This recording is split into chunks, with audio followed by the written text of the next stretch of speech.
Welcome to The Explainer. Today, we're going to talk about something really interesting: how to shift your energy from constantly pursuing love to just attracting it. We're going to explore how you can move from a state of always doing to a state of simply being. So, let's start with a feeling I think we all know a little too well: the pure exhaustion that comes with modern dating. The endless swiping, the initiating, trying to make things happen. It can lead to some serious burnout. It feels like this constant uphill battle, right? But what if there was another way? A more, I don't know, magnetic approach that didn't require all that effort? What if connection could just flow to you instead of you having to run after it? It's a pretty powerful idea to think about. And this really gets to the heart of it all: this core conflict between two totally different energies. On one side, you've got that chasing energy, which is all about doing. It's the pursuing, the planning, the controlling. And on the other side, you have the attracting energy, which is all about being, just being receptive, intuitive, and magnetic. So the solution, or at least a huge part of it, lies in understanding this concept known as divine feminine energy. And this isn't just some abstract spiritual idea. It's actually the practical key to unlocking this magnetic state of being. Now, what's really, really important to get straight right away is that this has absolutely nothing to do with gender. This is a powerful psychological and spiritual state that's available to literally anyone, no matter how you identify. It's all about receptivity, intuition, and just embodying a state of being rather than constant doing. I love this quote because it just nails it. The whole essence of this energy is captured right here. It's about becoming so magnetic in your own right, so invested in your own joy and your own world that you naturally draw people and opportunities towards you. You're not chasing, you're just creating a space that's worth entering.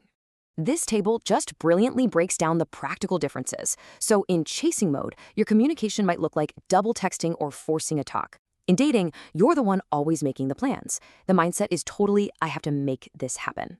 But when you flip to attracting mode, you're responding with warmth, you're receiving invitations, and your focus shifts inward to your own vibration.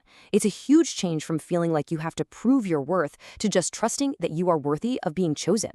Of course, the goal here isn't to completely get rid of that doing energy. Not at all. A healthy, functional life needs both. You use that active, masculine energy to set boundaries, to build your life, and that creates a safe and stable container for your magnetic, feminine energy to really flourish. So, the big question is, how do we actually do this? If we're so used to living in that state of hustle and control, how do we intentionally cultivate this magnetic state? Well, it really comes down to three key pillars. First, you reconnect with your body. See, that chasing energy, it lives in your head, in logic and planning.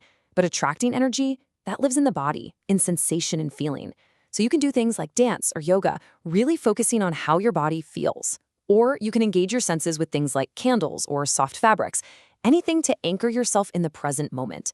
Second, you soften that defensive armor we all tend to build up. This means practicing vulnerability, and you can start small, with trusted friends. It also means doing a little shadow work, which is really just about exploring the deeper reasons why you feel the need to chase and control everything. Often, it's just a way to avoid the vulnerability of waiting. And third, you have to cultivate your intuition. This kind of energy knows things through gut feelings, not spreadsheets. You can do this by just spending time in silence or meditation, or by engaging in creativity, like art or writing. But here's the key: without a specific goal. The process itself becomes the reward. Okay, let's bring this down to earth and make it really practical for your daily life. Let's talk about some incredibly simple rituals. These are really small shifts that can have a huge impact on your energy. Okay, first, the golden mirror morning. Just spend 3 minutes looking at your essence in the mirror, acknowledging your wholeness. Second, sensory anchoring. Once a day, enjoy one micro-luxury, like the smell of an essential oil or the taste of a perfect piece of fruit, purely for the sensation. And third, practice an open body posture. Actually physically lean back in your chair. It signals to yourself and the world that you're receptive. Now, this is so powerful. Before you send that text or make that plan, just pause and ask yourself this one check-in question. Is this impulse coming from a place of sharing your abundance and joy, or is it coming from a place of fear and lack? The answer will tell you everything you need to know about which energy you're operating from. All right, now for something really fun, a a really exciting, low-stakes experiment to kickstart this whole shift. The 24-hour receptivity challenge. This is not about being passive. It's about becoming what the source calls a magnetic container. So for the next 24 hours, your only goal is to follow these 4 simple rules. 1. Let other people bridge the gap in conversation. You have to resist the urge to fill every single silence. 2. Accept compliments with a simple "thank you" without explaining it away. 3. Listen to people's problems without trying to fix them. And 4. Consciously check your posture and just lean back. Each one of these rules is designed to shift you out of doing and into receiving. And here is one last crucial tip for the challenge. If that really powerful urge to chase or fix or control comes up, and trust me it will, I want you to take that exact energy and redirect it right back to yourself. Go put on a face mask, listen to a song, invest that energy back into your own garden.